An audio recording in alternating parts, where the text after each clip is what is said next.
इस video session में हम जो टॉपिक कवर करने जा रहे हैं उसका नाम है साइबर क्राइम। तो सबसे पहले ये समझते हैं साइबर क्राइम होता क्या है। साइबर क्राइम एक ऐसा अपराध है जिसमें कंप्यूटर और नेटवर्क शामिल होते हैं। क्राइम मतलब होता है अपराध, और यदि कोई अपराध डिजिटल माध्यम से किया जाए, डिजिटल माध्यम यानी जिसमें उपयोग में लिया जाए किसी कंप्यूटर को या किसी नेटवर्क को। कंप्यूटर या कंप्यूटर नेटवर्क में किए जाने वाले या इनके माध्यम से किए जाने वाले अपराध को साइबर क्राइम बोला जाता है। साइबर क्राइम से कोई क्राइम करना कंप्यूटर क्राइम कहलाता है।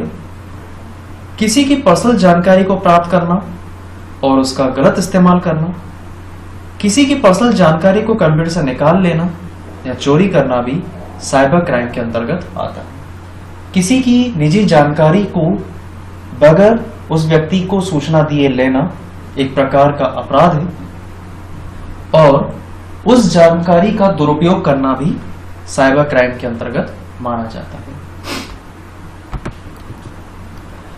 अब हम बात करेंगे कि कितने प्रकार के ऐसे अटैक हैं जो साइबर क्राइम के तहत आते हैं। जिनमें से सबसे पहला है स्पाईवेयर। यह किसी कंप्यूटर में बिना इजाजत के प्रवेश करता है और उस कंप्यूटर की सारी निजी जानकारी मालवेयर भेजने वाले व्यक्ति या समूह को दे देता है। स्पाई मतलब होता है जासूसी, यानी कि यह आपके सिस्टम में बगैर आपको सूचना दिए प्रवेश करेगा और आपकी हर एक गतिविधि पर नजर बनाए रखेगा। जो भी जानकारी निजी होगी या कॉन्फिडेंशियल होगी, वो उसको निकालकर जिस व्यक्ति ने इस सॉफ्टवेयर को आपके सिस्टम में भेजा है उस तक पहुंचाने का काम करेगा। ऐसी गणना को मालवेयर बोला जाता है, जो हमारा अगला टॉपिक है। मालवेयर एक प्रकार का सॉफ्टवेयर प्रोग्राम है जो आपके कंप्यूटर के लिए खतरनाक साबित हो सकता है। इस सॉफ्टवेयर को हैकर्स कंप्यूटर से पर्सनल डेटा चोरी करने के लिए डिजाइन करते हैं। हैकर्स की भाषा में मालवेयर टर्म का यूज वायरस, स्पाईवेयर और वर्म आदि के लिए किया जाता है, यानी एक ऐसा कस्टमाइज्ड प्रोग्राम जिसको हैकर द्वारा बनाया जाता है। हैकर यानी कि वह व्यक्ति जो आपके सिस्टम की में से आपकी निजी जानकारी को चुराने का काम करते हैं, उन्हें हैकर बोला जाता है।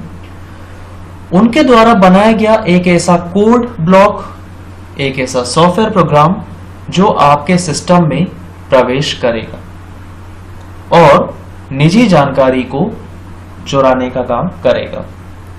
निजी जानकारी से मतलब है आपके बैंक डिटेल, आपके फोटोग्राफ्स, आपके कॉन्टैक्ट डिटेल्स, आप किन लोगों से कॉन्टैक्ट करते हैं, किन किन के साथ आप जुड़े हुए हैं, यह सारी जानकारी एक पर्सनल इंफॉर्मेशन के तहत आती है। दूसरा होता है फिशिंग। तेजी से एक आम घटना कई लोगों के साथ हो रही, जिसे फिशिंग कहा जाता है। अधिकांश साइबर क्राइम फिशिंग के माध्यम से होते हैं। फिशिंग क्या होती है, पहले थ्योरी देखते हैं, फिर मैं आपको एक्सप्लेन करूंगा। इसमें ईमेल मैसेज को वैध वित्तीय संस्थानों जैसे कि बैंक द्वारा भेजा गया है ऐसा प्रतीत होता है, और इसमें संदेहशील डेटा जैसे क्रेडिट कार्ड की जानकारी हो सकती है प्राप्त करने के लिए वेरीफाइंग के लिंक भेजे जाते हैं, जो किसी फ्रॉड वेबसाइट पर ले जाता है और ऐसे लिंक पर क्लिक कर आग्रह कर आपको फाइनेंशियल जानकारी देगा, तो आप मुसीबत में आ सकते हैं। कहने का यह मतलब है, फिशिंग मतलब होता है जालसाजी, जो हैकर द्वारा किसी भी व्यक्ति को फंसाने के लिए एक जाल बिछाया जाता है। जाल का यह है कि आपको एक ऐसा मेल आ सकता है जो दिखने में एक तरह से जेन्युइन लगेगा। जैसे एग्जांपल में यहां पर दिया हुआ है, बैंक के थ्रू आने वाला एक मेल, हालांकि उसमें लोगो, कलर कॉम्बिनेशन, नाम ऑलमोस्ट हमें लुक एंड फील उसका बैंक के जैसा लगेगा। किसी भी बैंक का, जिस बैंक में आपका खाता हो भी सकता है, नहीं भी हो सकता है, तो लुक एंड फील इसका बिल्कुल बैंक जैसा लगेगा, कलर कॉम्बिनेशन बिल्कुल आपको बैंक की जैसा फील होगा। और वहां पे आपको लिंक दिया रहेगा कि फलाना लिंक पे क्लिक करिए तो आपकी सर्विस जो कुछ पेंडिंग रखी हुई हैं वो एक्टिवेट हो जाएंगी। अब व्यक्ति को लगता है कि बैंक की तरफ से मेल आया है, जरूर कोई सर्विस है जो अभी तक सही चल रही थी, अब वो किसी कारण से पेंडिंग हो गई है। ठीक है, मैं इस पे क्लिक कर देता हूं और वो एक्टिवेट हो जाएगी। आप जब उस पे क्लिक करेंगे तो सीधे सीधे आप उसकी वेबसाइट पे रिडायरेक्ट हो जाएंगे। अब हम लोग वेबसाइट पर गौर करते हैं, एड्रेस बार पे नजर ही नहीं डालते। वेबसाइट जो है उसका लुक एंड फील भी वैसा ही रहेगा। वहां से आपसे कुछ जानकारी मांगी जाएगी, आप जानकारी देंगे, कई बार आपसे लॉगिन भी करवा लिया जाएगा कि नेट बैंकिंग जैसा फॉर्मेट है, यूजर आईडी पासवर्ड डाल के लॉगिन करिए और एक्टिवेट हो जाएगा। हम अपना असली का यूजर आईडी पासवर्ड उसमें डाल देते हैं और एक्टिवेट पे क्लिक करते हैं। वापस लौट के हम अपने ईमेल पे आ जाते हैं, वो विंडो बंद हो जाती है। अब हमें लगता है कि हाँ, जो सर्विस पेंडिंग थी अब वो एक्टिवेट हो गई है, वहां से मैसेज भी आता है, हाँ ठीक है, अब आपकी सर्विस निरंतर रूप से जैसे चल रही थी वैसे ही चलती रहेगी, एक्टिवेट हो गई है। लेकिन ये बैंक से कोई मेल ही नहीं था, और तो और ऐसी कोई सर्विस ही नहीं थी जो पेंडिंग हुई। लेकिन इस पूरे सिनेरियो में जाने अनजाने में हम अपनी नेट बैंकिंग का यूजर आईडी पासवर्ड दे चुके, तो ये निजी जानकारी हमसे जालसाजी के रूप में मंगवा ली जाती है, जिसको फिशिंग अटैक बोला जाता है। चौथा टाइप है स्पैम मेल। स्पैम मतलब होता है फर्जी। किसी व्यक्ति को एक विषय पर बार बार मैसेज को भेजना स्पैमिंग कहलाता है। स्पैमिंग मेल का मुख्य उद्देश्य यूजर के कंप्यूटर का डेटा चोरी करना होता है। जैसे ईमेल, फेसबुक, व्हाट्सएप पर सबसे ज्यादा स्पैमिंग पर होती है, अर्थात अवांछित संदेश और विज्ञापन लोगों को भेजना स्पैम कहलाता है। कई बार रूमर्स फैलाए जाते हैं, लिंक्स भेजे जाते हैं लोगों को अट्रैक्ट करने के लिए कि ये फलाना लिंक आप लोगों को शेयर करें और इस पर क्लिक करें तो आपको स्कीम के तहत आपको रिवॉर्ड्स मिलेंगे। ऐसे घर बैठे कभी भी कमाई नहीं होती, ये हम सब बखूबी जानते हैं। लेकिन वहां पर शब्दों का ऐसा ताना बाना होता है जिससे आकर्षित होकर हम उस लिंक पर क्लिक कर देते हैं और इस तरह की कोई भी स्कीम वो नहीं होती है जैसे हमें बताई गई। तो किसी व्यक्ति को रूमर्स या अनऑथराइज्ड मेल्स जब रिसीव होते हैं तो वह मेल्स स्पैम कहलाते हैं। आप जीमेल में अगर आपको इस तरह का कोई मेल आ रहा है तो आप उसको मार्क एज स्पैम भी कर सकते हैं, फिर वो आपको इनबॉक्स में नहीं मिलेगा। अगर कोई व्यक्ति वह मेल दोबारा भी आपको भेजता है तो वो सीधा स्पैम फोल्डर में चला जाएगा, जिससे आप डिस्ट्रैक्ट नहीं हो। बात करते हैं लॉजिक बॉम्ब के बारे में।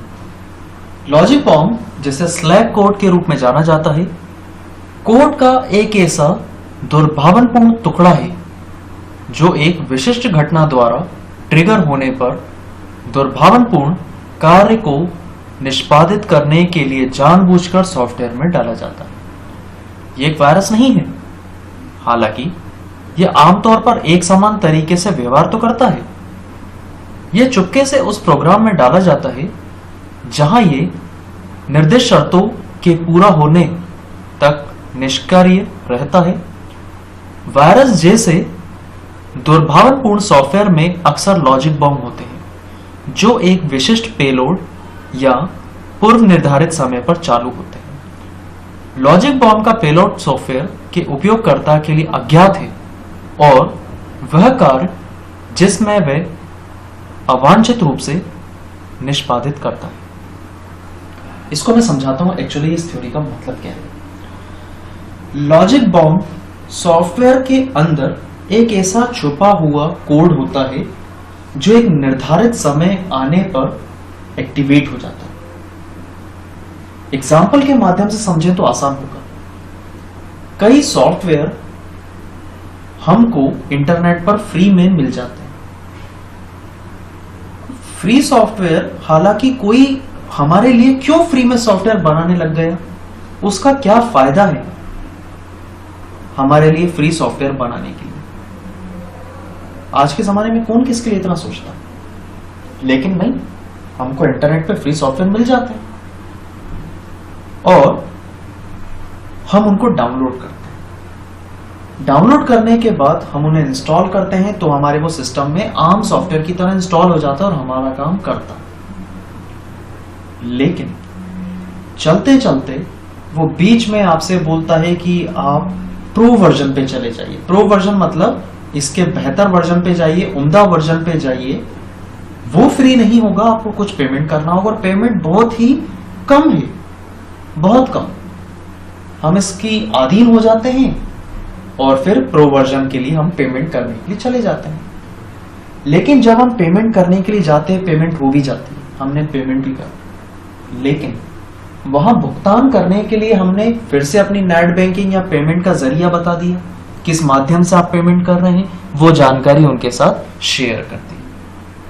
तो ये जब तक आप प्रो वर्जन पे नहीं जा रहे हैं, ये लॉजिक बॉम्ब चुप बैठेगा, बिल्कुल काम नहीं करेगा। लेकिन जैसे ही आप प्रो वर्जन की गतिविधि शुरू करेंगे, ये एक्टिवेट हो जाएगा और हमारा नुकसान हो सकता है। तो ये सॉफ्टवेयर में डालकर हमको हमारे सिस्टम तक पहुंचाया जाता है और अंत में जब कभी हम इस पे क्लेम करते हैं कि इस सॉफ्टवेयर को डालने के बाद हमारा कोई इस तरह का नुकसान हुआ है, हमारे साथ अपराध घटा है, तो वहां एक क्लियरेंस आता है कि आपने स्वेच्छा से इसको डाउनलोड करा था, ये खुद से आपके कंप्यूटर में चल के नहीं आया। और जब आपने डाउनलोड करा तो कई बार हमने देखा है कि I accept all these terms and condition. वो टर्म्स एंड कंडीशन इतनी बड़ी होती है कि उस समय हमें उसे के लिए उसको पढ़ पाना लगभग असंभव ही होता। तो जाने अनजाने में हम उस अपराध के शिकार हो जाते हैं। अब इसके बाद बात करते हैं हैकिंग के बारे में। बहुत आसान सी चीज है। जब कोई व्यक्ति किसी उद्देश्य के लिए आपके सिस्टम फंक्शन यानी कंप्यूटर, नेटवर्क, सर्वर आदि में कमजोरी को ढूंढे और फिर सिस्टम को अपने अनुसार मॉडिफाई करके डेटा को चुरा लेता है या नष्ट कर देता है या फिर उसे बदल देता है, तो इस प्रक्रिया को हैकिंग कहा जाता है। कुछ कमजोर कड़ी को ढूंढना और उसके माध्यम से सिस्टम में प्रवेश कर जाना और हमारे लिए एक नुकसान या कठिनाई पैदा कर देना हैकिंग कहलाता। नेक्स्ट है आइडेंटिटी थेफ्ट। आइडेंटिटी मतलब होता है पहचान। आइडेंटिटी चोरी साइबर क्राइम में सबसे आम बात है। इसमें किसी की व्यक्तिगत जानकारी जैसे कि बैंक अकाउंट, आधार कार्ड नंबर या क्रेडिट कार्ड नंबर, आधार कार्ड नंबर भी बताना अब रिस्की है क्योंकि सारी चीजें हमारे आधार कार्ड के नंबर से लिंक हो चुकी हैं अधिकांश रूप से। उसके जरिए वित्तीय लाभ उठाने या अपराध की कोशिश की जाती है, उसको आइडेंटिटी थेफ्ट कहा जाता है।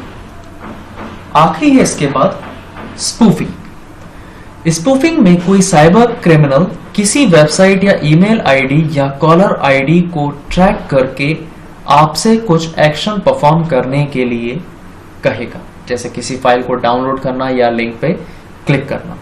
ये बताने की कोशिश करते हैं जो वह नहीं होती। स्पूफ का बेसिकली हिंदी में मतलब होता है धोखा, धोखाधड़ी।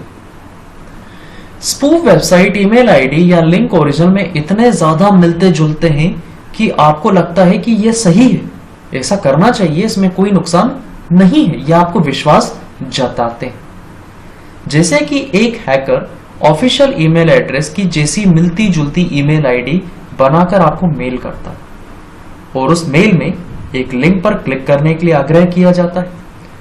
जब आपको लगता है कि यह मेल सही है क्योंकि वो ऑफिशियल जैसा दिखता है, तो आप उस लिंक पर क्लिक कर देते हैं और एक बार लिंक पर क्लिक करने के बाद वायरस हो या मालवेयर हो आपके कंप्यूटर में डाउनलोड हो जाते हैं और वो आपके कंप्यूटर से इंफॉर्मेशन कैप्चर करके हैकर को भेज सकते हैं। अब एक छोटा सा सवाल, इन चीजों से समझ में तो आ गया कि अपराध किस किस तरह से घटे जा सकते हैं, लेकिन इनसे बचने का क्या तरीका है जिनसे इन चीजों से बचा जा सके, साइबर क्राइम से बचा जा सके। तो सबसे पहला, अपने कंप्यूटर पीसी में आप एक अच्छा लाइसेंस्ड एंटीवायरस डाल के रखें। लाइसेंस एंटीवायरस, ना कि कोई फ्री डाउनलोड कर लिया। फ्री वाले यही से इनमें से कोई एक होगा, कोई किसी के लिए फ्री में कोई काम नहीं करता। तो एक जेन्युइन एंटीवायरस डालें। दूसरा, विंडोज का फायरवॉल एक्टिवेट करके रखें, फायरवॉल को डिसेबल ना करें। कोई पायरेटेड ऑपरेटिंग सिस्टम का इस्तेमाल ना करें, कोई भी पायरेटेड सिस्टम सॉफ्टवेयर का इस्तेमाल ना करें। पायरेटेड मतलब क्रैक करा हुआ। आप ऑफिशियली उनको परचेज करें, लाइसेंस्ड सॉफ्टवेयर का ही इस्तेमाल करें।